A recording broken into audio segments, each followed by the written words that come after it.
Hey everyone, it's me, man alone, and yeah, I'm a man. I'm just a man alone, and I don't know why. Look at this. I set this beautiful table to have a picnic, and nobody showed up. I can't figure it out.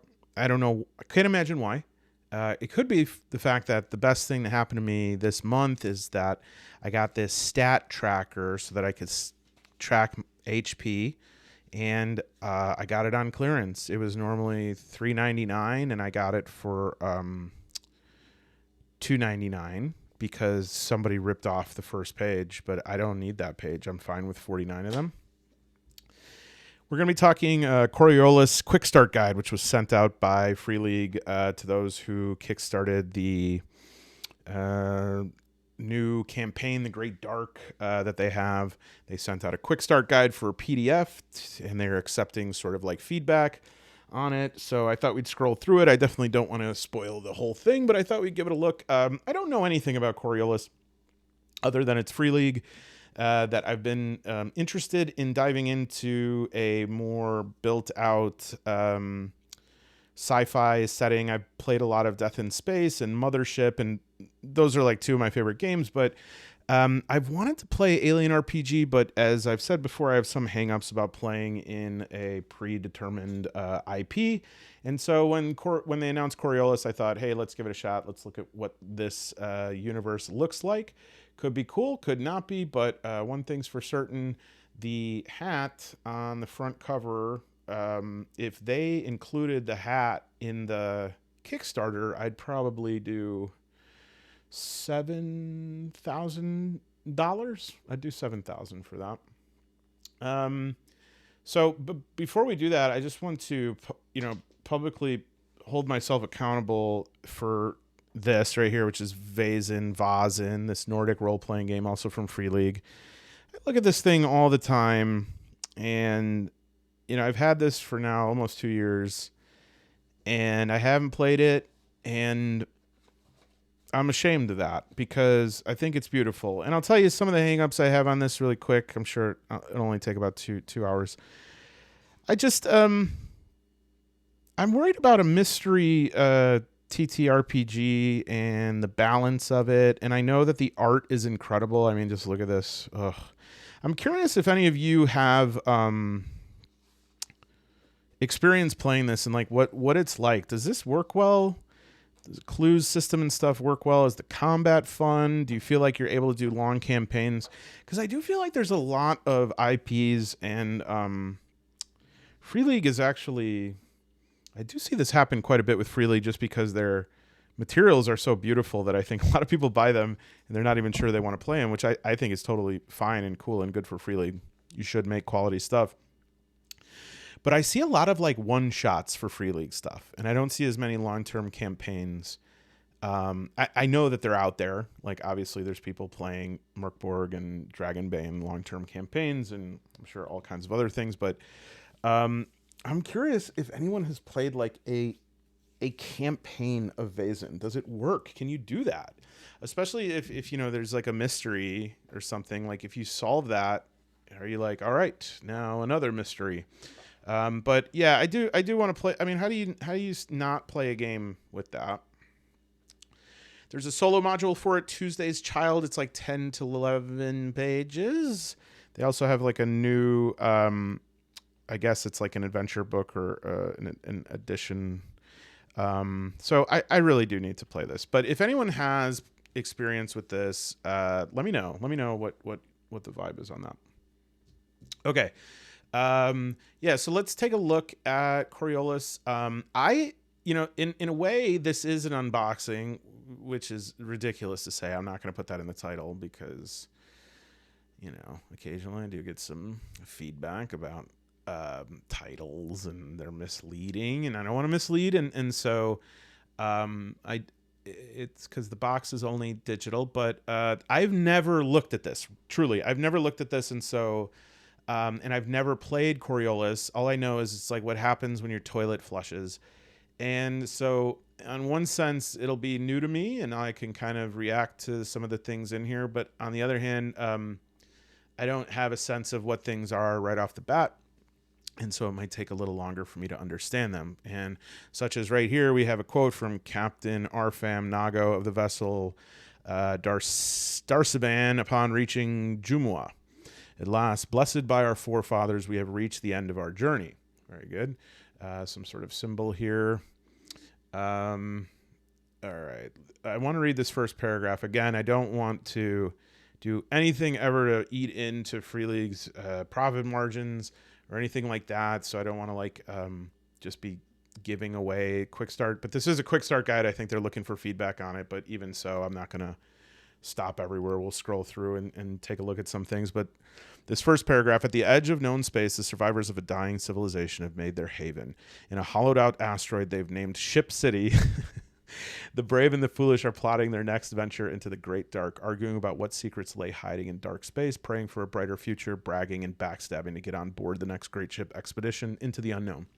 All right, so right from the jump, I want us to note when we see anything here that is uniquely Coriolis, right? Because we've seen this before, right? Like we've seen this kind of sci-fi thing, like, oh, looking for roughneck adventurers who are willing to risk it all to go into the great dark / whatever. Quickstart. So this is a Quickstart guide. This is something you'd buy for $7 that they would just try to give people just so that they could play a one shot or get into things. So obviously the campaign is going to be much more, but I can already tell you that the art is looking good. Into the Abyss, in Coriolis, the Great Dark, you're part of a crew of explorers ready to venture out into this new universe, the Lost Horizon. Okay, you have your shuttle, your trusted crewmates, and a warding guardian in the form of your bird. Okay, now we've got something interesting here. Birds in space, bird familiars, a strange alien creature that can help you on your journeys. You all have your separate backgrounds and homes in the asteroid metropolis called Ship City. You're employed by a small guild, the Explorers Guild, and are ready to take on missions they'll give you. All right, kind of cool.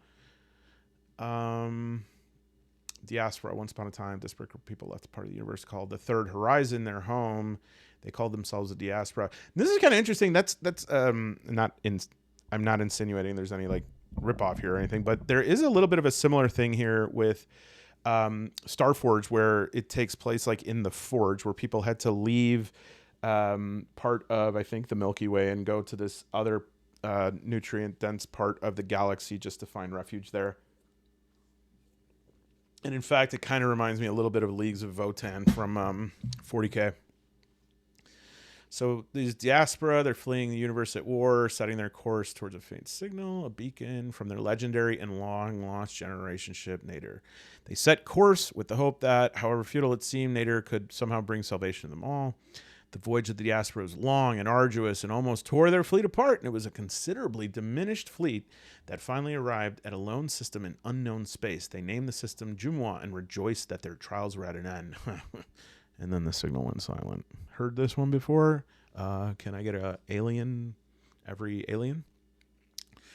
The initial optimism soon gave way to despair. Okay, interesting. Exploration and hope. I was looking for a game that had a hope and, this mechanic. And let's see here. Inspired by 19th century expedition, deep sea diving, and pulp archaeology. Cool. All right. This right here, I believe, is important. I believe that we now have passed the threshold of what I would like to call enough of an idea to justify a game of its own.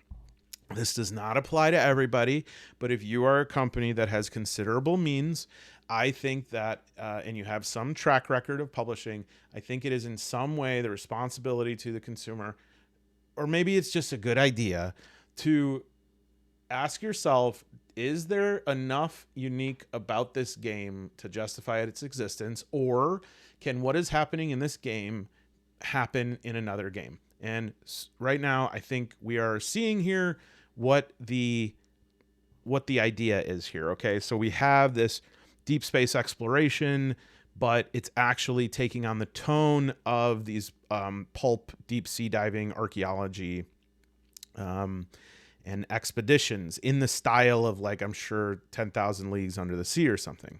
Navigate the Byzantine schemes of Ship City and hunt for keys that unlock the mystery of this lost horizon. This quick start document contains all you need to get started playing. If you're the game master, welcome. Well, it's nice to be here. We recommend you read all the way through at least once. I'll try. If you are a player, take heed. You do not have to read anything, but take a tour of the setting. We advise you to skim through the next few pages. So yeah, if you are a dedicated player and you don't want anything spoiled, maybe this would be a good time to turn it off. And I'll do a quick scroll. All right, enjoy. For more questions, talk to your game master. Okay. Otherwise, yeah, you don't want to ruin your experience. So good art here. So interestingly, we have like a couple points here, like key terms. I must admit, I'm a little confused. So we have the blight. It's a plague that affects the mind and the body. We have Ship City. That's an asteroid. We venture into the Great Dark. But this new area of the universe is called the Third Horizon. Maybe this is like in the far future, an alternate timeline. And then we have this Jumua system.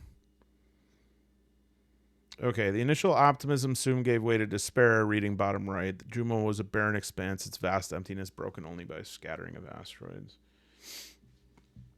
Okay. What did I see recently that...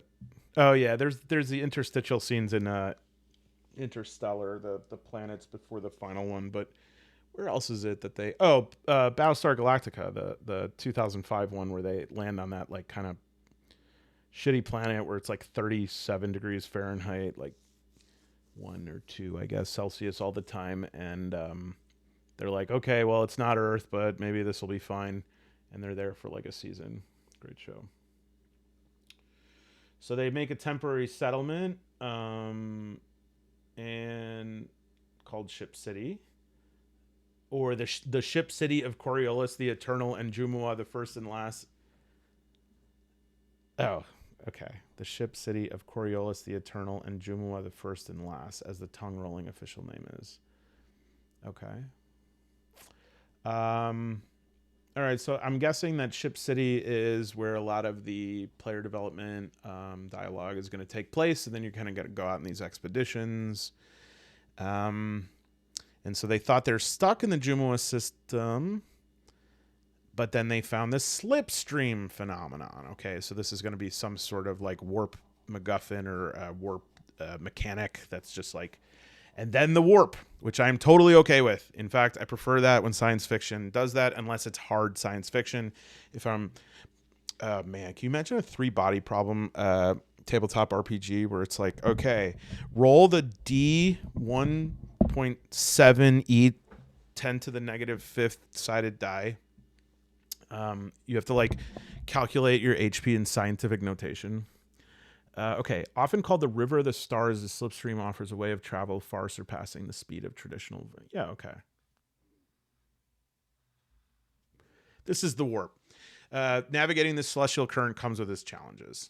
What's the challenges? Please tell me that hell comes into your ship. Like in... Am I just trying to make this into 40K? Okay, so there's intense forces. Yeah, so it looks like...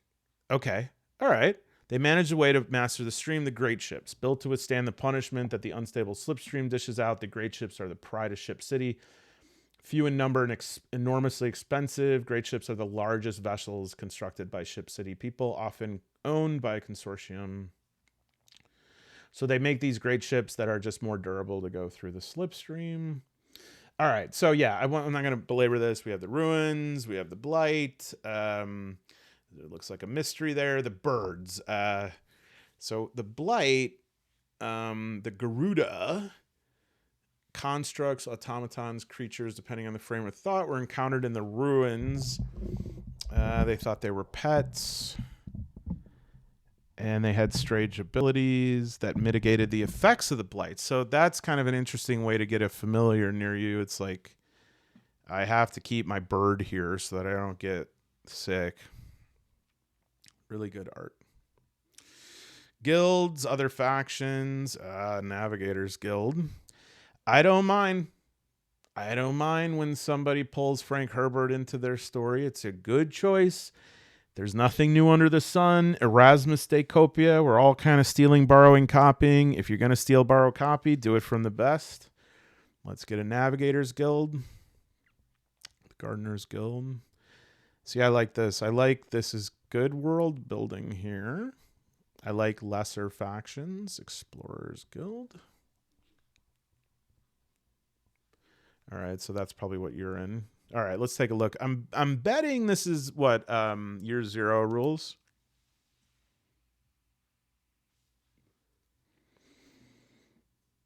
So we get, I guess there's a Sky Machine Adventure. We have a GM. Best suited for 3 to 5 players. Can be played with more or fewer players than that. How about 1? You may have to make certain adjustments. I got it. I'll handle it. Okay, don't worry about me. Few pencils, some dice. Great Dark uses 6-sided dice of 2 colors. 2 types of dice for the game will be base dice, golden, and gear dice, black. Nice. Let the game begin. All right, so this looks familiar, right? For Dragonbane players, we have a round, a stretch, and a shift.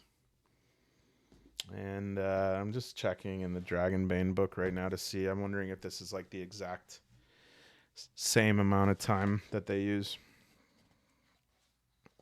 Round in Dragonbane's 10 seconds. Yep. Stretch is 15. Yep. Shift is for 6 hours. Yeah, so same thing and really same directions for that. So I like that. I like that standardization there. Let's do more standardization. All right, so you got an explorer.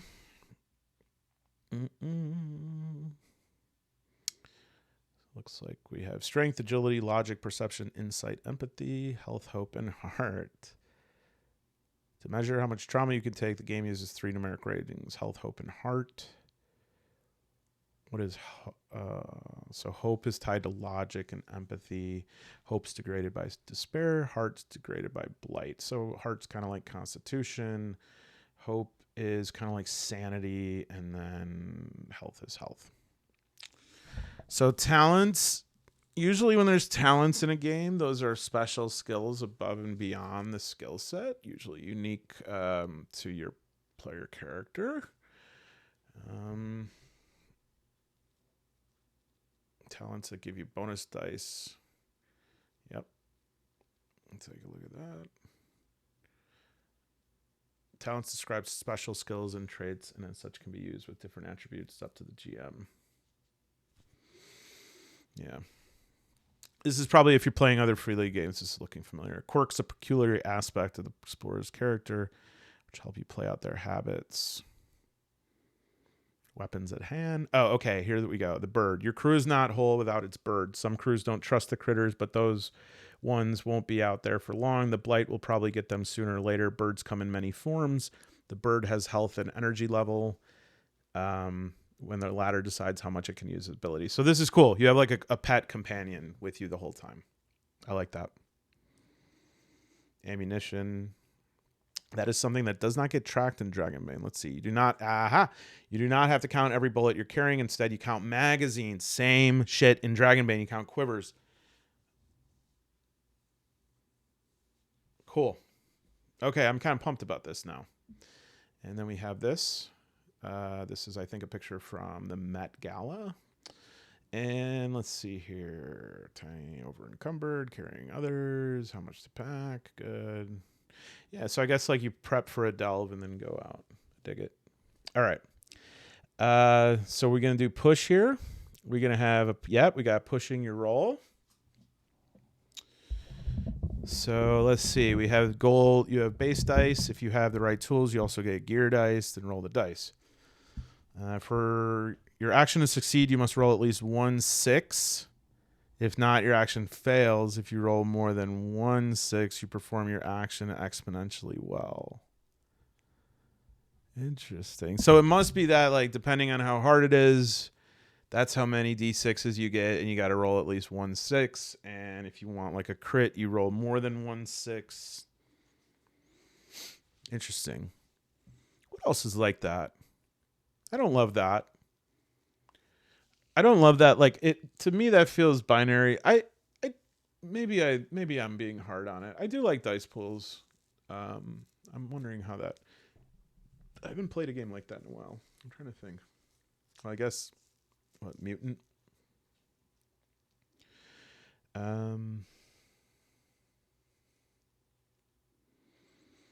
Okay. Yeah, and you could push your roll. If you were desperate to succeed, you can choose to push. That means you can grab all the dice that didn't show this little symbol, which is the sixth. Free League loves to make their own dice.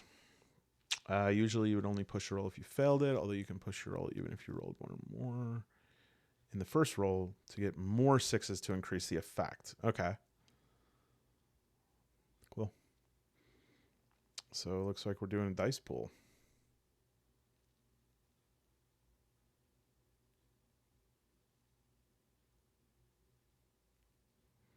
So yeah, I guess you add the attribute score that best matches the challenge. So attribute scores are going to probably be at a low, like sort of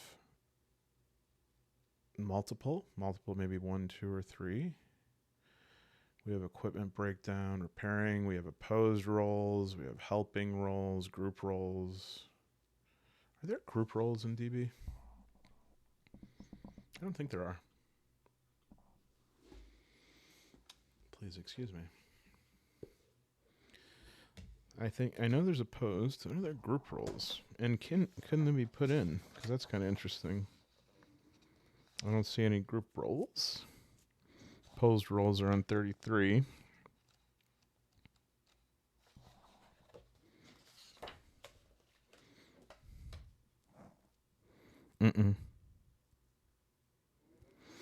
Open opposed rolls. GM can also use opposed rolls in situations where there's no active party, e.g. rolling strength against strength. Okay. Yeah, so I guess there's no... I wonder why. It seems like a good little mechanic, right? Okay, group rolls. Difficulty. Yeah, so you get a +1, +2, -1, -2. Yeah, I like that. I like when it keeps it tight. I like when the ranges are kind of simplified, because if there's one thing I learned from index card RPG, it's that it's like not you don't gain a lot when you increase the resolution. There is like the amount you gain from like increasing the resolution by 1 standard deviation goes down for each standard deviation that you extend it, to the point that you're not really getting much out of it to make things more and more and more granular all the time. So the actions here, yeah, so it looks like we have move and action, and then you get reactions. But this is, let's see how they do initiative here. Some actions are not performed on your turn, but on the opponent's. Okay, so there's reactions. We have free actions. Those are, those look familiar. Zones. Okay, this is definitely different. Coriolis Great Dark maps are often used to describe adventure locations where combat takes place. Maps are divided into zones. Zones typically a room, corridor, an area off the ground. How big it is varies from a few steps across to 25 meters. So we're definitely taking into account range, zones, line of sight. So in this way, it's going to be a little bit more, I imagine, XCOM. Has a retreat option. Run, crawl, seek cover. This seems to fit. This seems to fit with something that's like modern tactical, or I guess future tactical. Ambush, close combat. So yeah, I guess instead of parrying, we have blocking here. When an enemy attacks you in close combat, you can roll for strength to block and avoid being hit. This counts as your action in this round. You have to say that you're attempting to block. I'm curious how they're going to do initiative. Did it say initiative on here? I didn't see it.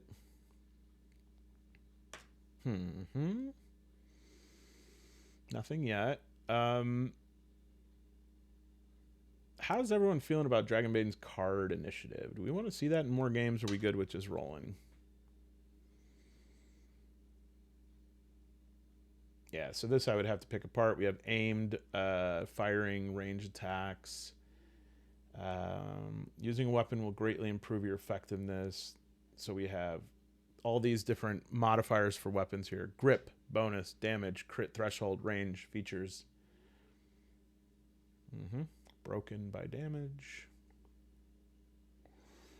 All right, so yeah, now we have this crit injuries, which give you sort of a condition that you roll d6, d6 for. Winded, stunned, crippling pain, sprained ankle, broken nose, crotch hit. Crotch hit, suffer 1 point of damage for every agility or close combat attack roll you made. And that's for d6 days? Damn. Yeah. Yeah, I've been there. Impaled heart. Condition, stabilizing crit injuries. Note that some crits will kill you outright. Hope and despair. Interesting. Frightful or horrific experiences or just losing hope can temporarily put you out of action or even cause long-term mental trauma. Hope's reduced by despair. So yeah, I guess this is a little bit of a cleaner system here. If you push a roll and you fail, that's going to increase your despair. If you experience horror, that's going to increase despair. Anything else? Stressful situations. Yeah, this is a little bit like Mothership. I mean, it's not like Mothership invented this. I'm just kind of comparing it to something that I've played more recently. So then we have these crit injuries for hope. I wonder what it's going to feel like to manage all this. Then we have social conflict. So is that where you got to like cast like empathy? Okay, blight.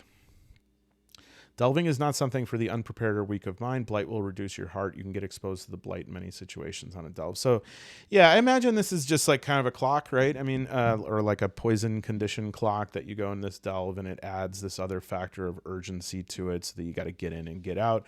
And I suppose in that way I don't know why I just yelled. In that way, that is sort of what we're looking at in terms of the replicating the, 10,000 leagues under the sea dynamic, this feeling of I'm trapped with death all around me. My time is running out as like my oxygen would be running out. And I guess that blight can mimic that. Blight cores. Some locations have high levels of blight. These so-called blight cores are usually specific locations or ancient machinery. You suffer a blight manifestation when your heart is reduced to 0. When you suffer a blight manifestation, roll on table on page 38. What is this? I'm curious to see what sort of things it is. Shivers, indigo eyes, permanent. Okay, so not all these are bad, I guess. I want indigo eyes. Ornithophobia. You are terrified by the bird. You can't command it. Oh man, that's like damning. But that's only D6 shifts. Yeah, it seems like that using that bird is going to be... Okay, so we got a ferocity mechanic here, which is, I'm guessing if it's the same as DB, it's going to be these like multiple initiatives that a monster takes as opposed to NPCs that you fight. Okay, so at the start of each round, the GM draws 1 initiative card for each point of ferocity. See, this is promising to me. We're bringing these things into alignment here, which I really, really feel good about this. I like that there's some unique stuff, but I like that there's things that we can count on with this because, like, I know for D&D you get, an adventure book. You're still playing D&D and it's different, but like I like the idea that you can go through Free League's different games and have like a pretty quick pickup of it because just so many things are familiar. And you get to play a whole new game. It's not like you have just a new adventure. It's a whole new game. So yeah, now this is going to talk about delves, different classes. What I really want to go to, what I want to see here, I think this might be like overland travel. I know it's not overland travel, but I'm trying to think of like what the cognate is for this because you got to like pack your supplies for it. Send the bird forth to scan for blight. That's cool. Literal canary. Well, not literal, but sort of canary in the coal mine. I am curious to see these birds. Yeah, so the bird has different stats, has different energy and abilities, has rules for using those abilities. Beautiful art. The sky machine. I'm trying to get to characters here, and this is the adventure. I actually don't want to spoil this too much, so, just kind of scroll. I want to look at, there's some events there. Very cool. Nice map. Don't peek. Don't ruin it. You get better than that. Don't look at that. Don't. That's like the end of that. What does this say? Oh, no. Please don't read that. Oh, look at this character sheet. That's beautiful, but I don't love printing that out. Where is... So I don't see skill ratings on here. I only see attribute. Okay. So this is a pre-made. I'm seeing if they have... This is Jeremy Naru, the wreck diver. You always had a knack for finding your way, whether it be the maze-like narrows of Ship City. So it was no surprise when Master Mosca discovered you and brought you into the Explorers Guild. Are there any like classes or professions, or is everyone just an explorer? So you have a loadout here. You have some talents. I guess if you look in the top right, there's crew role. And then there's archetype. Okay. So let's look at what the archetype for the last one was. Worker. All right. So that would be like the, what do they call that? Teamster. And here we have Enforcer. That used to be Guild Militia. I do like how this looks. And then we probably have a soldier here. Archetype worker, previous occupation, vacuum welder. Hell yeah. And for talents, we have like demolition experts, exo specialist, burglar mechanic. Looks like we might be relying more on gear here than we do on skills. I'm curious. Another vacuum welder. Archetype scholar. And this was an algebraist apprentice. Weren't we all? I remember freshman year of high school, my teacher was my algebraist. Actually, that guy ruled, and rest in peace. So then this is like a sheet for the whole crew. You list out your bird, and it has like, this one's impervious to flight. You could describe the appearance. Look at all these slots for bird abilities. This could be interesting. Now it has bird entries. Oh, shoot. I'm going to try to bring this up. Interesting. Well, it's a quick start guide. It's not near finish yet. Wondering if there's any thoughts to that. If there's anything that, for those who played Coriolis in the past, are you like, yeah, no shit, this is what it is? For those of you that play your Zero systems, are you like, yeah, no shit, that's what the system is? Or are there changes in there? Is anything you didn't expect? I'm curious to hear what your impressions are. Are you looking forward to this? I did back the hardcover starter. I think it's hardcover, but the starter guide and the rules book and the starter kit. So I have absolutely gushed over the Dragonbane starter kit. So it's possible. I'm hoping that this one will be a great value as well. We'll see. We'll review that when it comes. I don't know when it will be. As you know, Kickstarters kind of fall to the back of your mind. And then one day when you're an old man, you're like, oh, yeah, I remember when I ordered that. I also have Zweihander coming. I actually have I Kickstarted that one, but I also bought the previous one on recommendation from some other channels. So I may be getting that in the next few days. And I